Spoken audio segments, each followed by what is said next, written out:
নমস্কার বন্ধুরা, AGP creation with রান্নাঘরে আপনাদের সকলকে স্বাগত জানিয়ে শুরু করছি আরও একটি নতুন পর্ব। আজ আরও একটি মজাদার নতুন ইন্টারেস্টিং রেসিপি নিয়ে হাজির হয়েছি আপনাদের সামনে। আজ আমি বানাবো তালের পাকোয়ান পিঠা রেসিপি। চলুন তাহলে আর বেশি দেরি না করে রেসিপিটি শুরু করা যাক। আর রেসিপিটি শুরু করার আগে প্রত্যেকবারের মতো আপনাদের কাছে একটাই অনুরোধ, ভিডিওটা একটু স্কিপ না করে প্রথম থেকে শেষ পর্যন্ত দেখতে থাকুন এবং রেসিপিটি ভালো লাগলে অবশ্যই একটা লাইক করে চ্যানেলটিকে সাবস্ক্রাইব করে রাখার অনুরোধ রইল। তালের পাকোয়ান পিঠার রেসিপিটি বানানোর জন্য আমি প্রথমে তালের আড়া কিন্তু বার করে নিয়েছি, বার করে ভালো করে সেঁকে নিয়েছি। এটাকে কিন্তু আমি প্রথমে জাল করে নেব। জাল করে নেওয়ার জন্য আমি এখানে কড়াইতে কিন্তু বসিয়ে দিয়েছি আর অল্প অল্প গরমও হয়ে গেছে। এটা কিন্তু যখন ঘন হয়ে আসবে তখনই কিন্তু আমাদের এটা রেডি হয়ে যাবে। যতক্ষণ না ঘন হচ্ছে তত সময় কিন্তু জাল করে নিতে হবে। এই পর্যায়ে দেখুন এটা কিন্তু ফুটতে শুরু করেছে। খুব সাবধানে কিন্তু এটাকে জাল করে নিতে হবে, না হলে ফুটে গায়ে পড়তে পারে। এই পর্যায়ে তালের পাল্পটা কিন্তু আমার ঘন হয়ে এসেছে, আমি এবার নামিয়ে নেব। এই পর্যায়ে তালের পাল্পটা কিন্তু আমার একদম রেডি হয়ে গেছে আর আমি নামিয়ে ঠান্ডা করে নিয়েছি। আমি এখানে কিছু পরিমাণ চালের গুঁড়ো নিয়েছি। এই চালের গুঁড়োটা কিন্তু আটা বা ময়দার মতো করে মেখে নেব। এখানে আমি দিয়ে দিচ্ছি একটু নুন। তারপর নুনটার সঙ্গে ভালো করে চালের গুঁড়োটা মিশিয়ে নিচ্ছি। চালের গুঁড়োটা মিশিয়ে নেওয়ার পর তালের যে পাল্পটা আমরা জাল করে নিয়েছি সেটা দিয়ে দিচ্ছি, দিয়ে ভালো করে এর সঙ্গে কিন্তু মেখে নেব।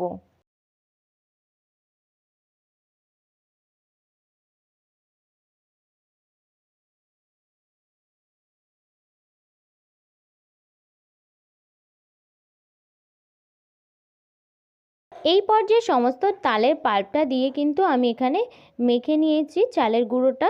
দেখুন বন্ধুরা, এই পর্যায়ে কিন্তু একটা ডো আমার তৈরি হয়ে গেছে। তারপর এখানে দিয়ে দিচ্ছি স্বাদ মতো চিনি। এই পর্যায়ে ডোটাকে কিন্তু চিনির সঙ্গে ভালো করে মিশিয়ে নিতে হবে। এই পর্যায়ে চিনিটা কিন্তু আমার ভালোভাবে এর সঙ্গে মিশিয়ে নেওয়া হয়ে গেছে আর বেশ কিছু সময় ধরে কিন্তু আমি এটার সঙ্গে মিশিয়ে নিয়েছি। মিশিয়ে নেওয়ার পর তারপর এখানে দিয়ে দিচ্ছি পরিমাণ মতো জল। এখানে জলটা কিন্তু খুব বেশি দেওয়া যাবে না, একটু ঘন করে ব্যাটারটা কিন্তু বানিয়ে নিতে হবে। দেখুন বন্ধুরা, আপনারা কিন্তু দেখতেই পাচ্ছেন আমি কেমন ঘনত্বের ব্যাটারটা বানিয়েছি। এমন ঘনত্বের কিন্তু ব্যাটার বানিয়ে নিতে হবে। আর এদিকে পাকোয়ান পিঠেগুলো ভেজে নেওয়ার জন্য আমি এখানে কড়াইতে তেল গরম হতে বসিয়ে দিয়েছি। এই পর্যায়ে তেলটা আমার কিছুটা গরম হয়ে গেছে। খুব বেশি কিন্তু তেলটাকে গরম করা যাবে না, একটু গরম করে তারপর কিন্তু এক হাতা ব্যাটার এখানে দিয়ে দিতে হবে। ব্যাটারটা কিন্তু অবশ্যই একটু উপর থেকে দিতে হবে, তাহলে কিন্তু ব্যাটারটা চারিদিকে ছড়িয়ে যাবে। দেখুন বন্ধুরা, এই পর্যায়ে আস্তে আস্তে পিঠেটা কিন্তু ফুলে উঠছে। এই পর্যায়ে পিঠের এক পিঠ কিন্তু আমার ভেজে নেওয়া হয়ে গেছে। আমি এবার উল্টে দিচ্ছি আর পিঠেটা কিন্তু দেখুন পুরোপুরি ফুলে উঠেছে। কম আঁচ দিয়ে কিন্তু এই পিঠেটা ভেজে নিতে হবে। এই পিঠেগুলো কিন্তু ভেতর থেকে কাঁচা থাকবে না, এইভাবে কিন্তু আপনারা ভেজে নেবেন। আর এই পর্যায়ে কিন্তু একটা পিঠে আমার ভেজে নেওয়া হয়ে গেছে, আমি এবার তুলে নিচ্ছি। এই পর্যায়ে আবারও কিন্তু একইভাবে এই পিঠাটাও ভেজে নিচ্ছি।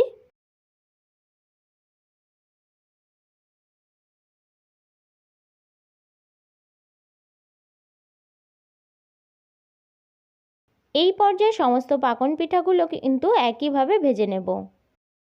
এই পর্যায়ে সমস্ত তালের পাকন পিঠাগুলো কিন্তু আমার রেডি হয়ে গেছে।